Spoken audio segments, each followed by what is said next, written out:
Puerto Vallarta has long been a paradise for travellers, but in recent years it's also become a second home for thousands of expats, from retirees looking for a peaceful beach town to digital nomads working remotely.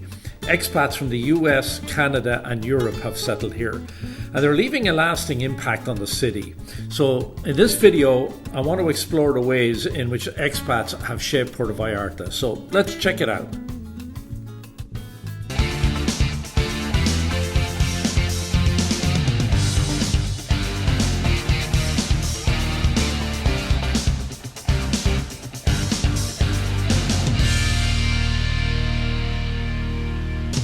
Whether you're thinking of moving to Puerto Vallarta in 9 days, 90 days, or 9 months, please feel free to contact me by phone, email, or text anytime so that you can be the first to know about the current market in Puerto Vallarta. I get text and calls and emails every day and I answer them all. So please don't hesitate to reach out to me and I'll help you make that smooth move to Puerto Vallarta.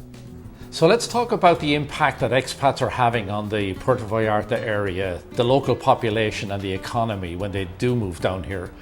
I've come up with 5 impacting factors that expats are having on the local area and on the local community. Now, many of these are positive factors, but there are some negative factors also. And I wanted to make you aware of the good and the bad. Stick around to the end of this video where I synopsize the pros and cons of expats coming to live in Puerto Vallarta, and maybe you can give me your take on anything that I may have missed in the comments below.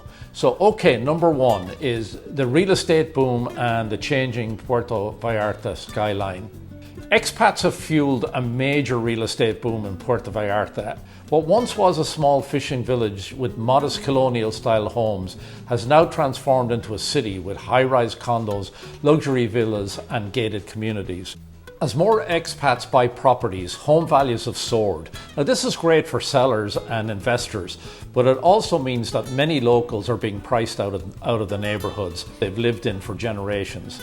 Rentals are also impacted, and what used to be affordable housing for locals has turned into short-term vacation rentals for tourists, driving up the cost of living. For expats, Puerto Vallarta offers beautiful properties at a fraction of the cost compared to cities like Los Angeles or Vancouver. But for locals, the increase in demand means higher prices, making it harder to buy or even rent a home in their own city. And so we see many locals moving out eastwards to the outskirts of Puerto Vallarta in places like Ixtapa. Puerto Vallarta has always been a tourist destination, but the influx of expats has added an extra layer of international influence.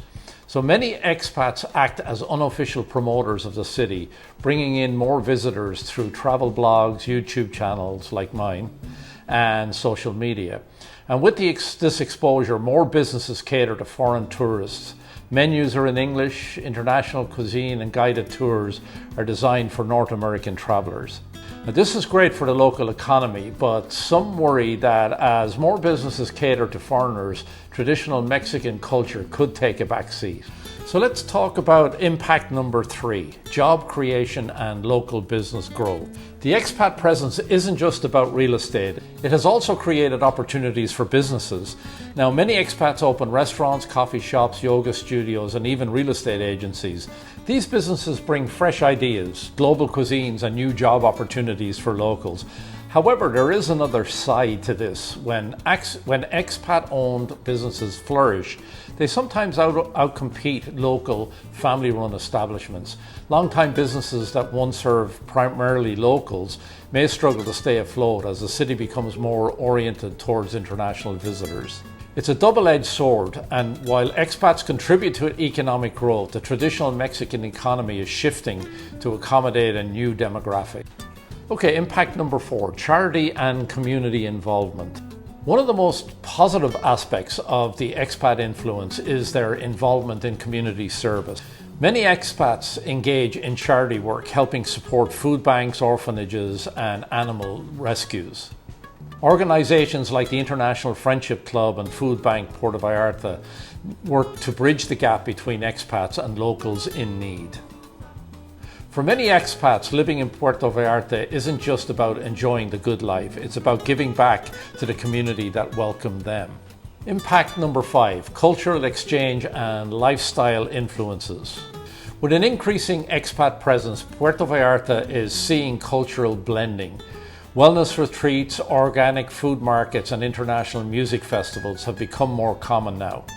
Restaurants serving avocado toast and kombucha sit alongside traditional taquerias.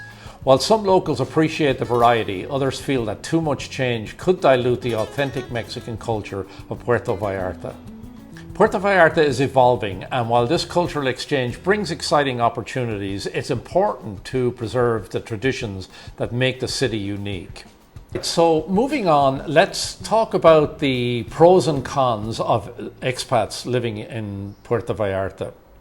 Now that we've seen the impact expats have on Puerto Vallarta, let's break it down, the pros and the cons. The pros of expats in Puerto Vallarta first. Okay, economic boost. Expats contribute to local businesses, real estate and tourism, providing a steady flow of income to the city.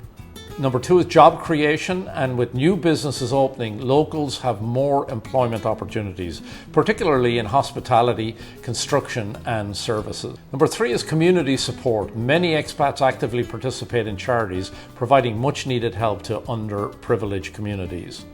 Cultural exchange. Locals and expats learn from each other, blending traditions and bringing diversity to the city. Next is improved infrastructure. Increased foreign investment has led to better roads, hospitals, and safety initiatives benefiting everybody. All right, so they were the pros. So let's look at the cons of expats living in Puerto Vallarta.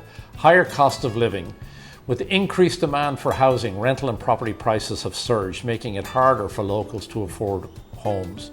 That's called gentrification and displacement. Now, some traditional neighborhoods are turning into tourist hubs, pushing out locals who have lived there for generations. There is a cultural shift also. English-speaking businesses are replacing Spanish-speaking establishments, and international trends are overtaking traditional Mexican customs. Economic dependence on expats. If a financial crisis or policy change causes a drop in expat presence, local businesses reliant on them could struggle. Resources and competition. Some locals feel that expats receive better access to service such as healthcare and housing, leading to some tensions. So, is the expat presence in Puerto Vallarta a good thing or a bad thing? The truth is that it really is both. The city has undoubtedly benefited from the economic growth, cultural exchange, and infrastructure improvements that expats have brought. But these changes come with challenges and affect locals in real ways. So finding a balance is the key, and respecting the local culture, supporting Mexican-owned businesses, and integrating rather than overtaking is what will help Puerto Vallarta thrive for everyone in the long run. Okay, so I hope you got some good, useful information from all of those points.